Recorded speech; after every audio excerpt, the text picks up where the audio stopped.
Hello everyone, and welcome back to another session of Dark Souls PvP and another weapon showcase.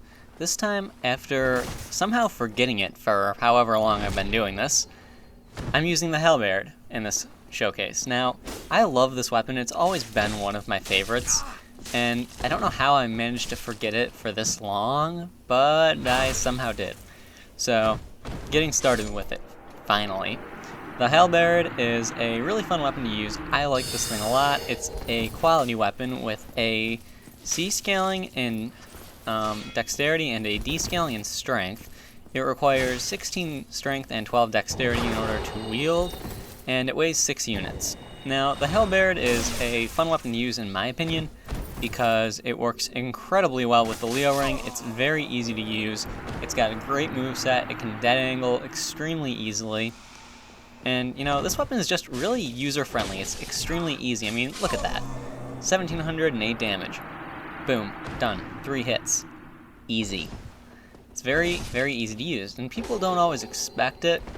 For the most part, people now are starting to, but you can really do some pretty cool combos with this weapon. One of my favorites, being one with a dead-angled two-handed R2 followed by an R1. That can really hurt someone. So that's a quick way to end a fight. But anyway, moving on from here, the pros and the cons of the weapon.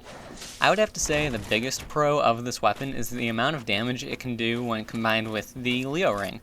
So of course you're doing 68% more damage than a regular hit.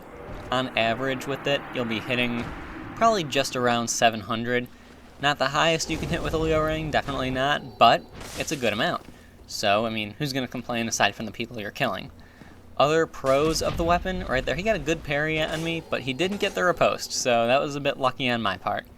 Other pros of the weapon, the moveset in general, I mean, it's R1s, sure, if you miss, you have the whiff animation, but chances are you're not going to be missing too much. They're really easy to hit with, and they come out quicker than people expect them to, so that can really catch a lot of people off guard. Other pros with the moveset, you've got its R2 attacks, both one-handed and two-handed. The one-handed R2s are really good for baiting people in. You do the first one, and then you can follow up with the second, or you can just do a parry, and chances are that parry will, you'll get the parry, then the riposte, and blah, blah, blah. So that's a good thing. Or you can, follow up with the second one, as I said before, and that can be a good way to finish someone. They don't always expect the swing coming back in, and the swing coming back in is a little bit faster, I believe, than the first. So that's always a good thing. Let's see. Other things with the moveset. Its rolling attacks, you can dead angle with those incredibly easily. Its two-handed R2 is fantastic. There's just no other way to say it. The two-handed R2 is fantastic. If you have someone turtling and go for that two-handed R2 when they're right up against you, it'll dead angle them, and it'll stun them most likely, and it does good things. Like that right there. So, yeah, moving on from there, the biggest con of the weapon, I would definitely have to say, is the whiff animation when you miss. That can make things a little bit dicey. Right there, I probably just narrowly avoided that dark bead, and, it is what it is. Not all weapons that have the whiff animation are bad because of it, but it can really land you in a few bad situations with this one just because it's got a really slow recovery, and that makes sense because it's a long weapon. So, it is what it is. Other cons of the weapon? I really wouldn't say it's got any. It's got a great moveset, it's very versatile, and it's kind of hard to go wrong when you're using this thing. I mean, right there, got a 570 on him. Not bad. It does very good damage. It has a long reach. It's got a good, versatile moveset. It works with the Leo ring. Not all of its attacks work with the Leo ring. I guess you could consider that a con if you really want to.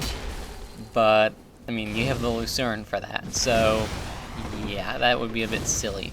Right there, I don't know how I avoided that lava, but I thought I had him with the hit trade on that, and so close. So close. He deserved to get that, though. I really thought he had me with that lava a few seconds before. So, it is what it is.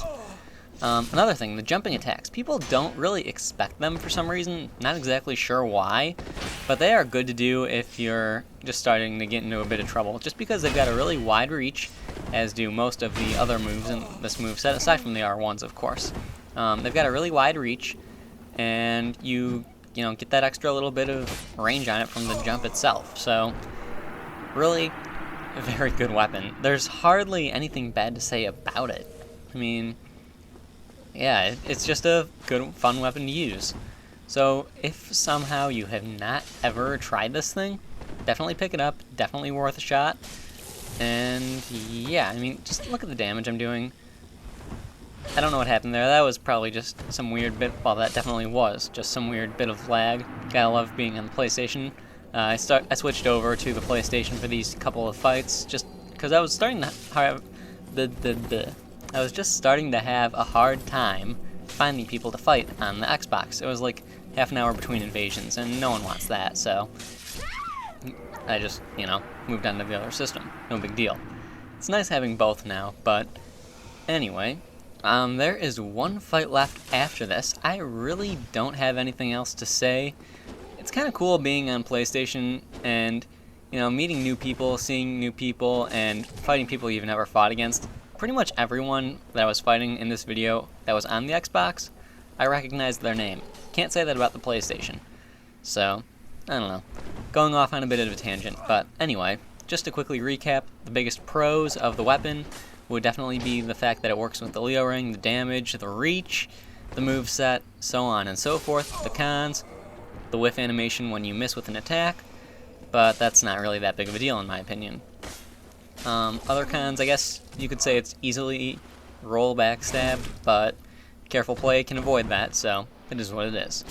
Anyway, this is the last fight. I hope you guys enjoyed the video, and I will see you next time.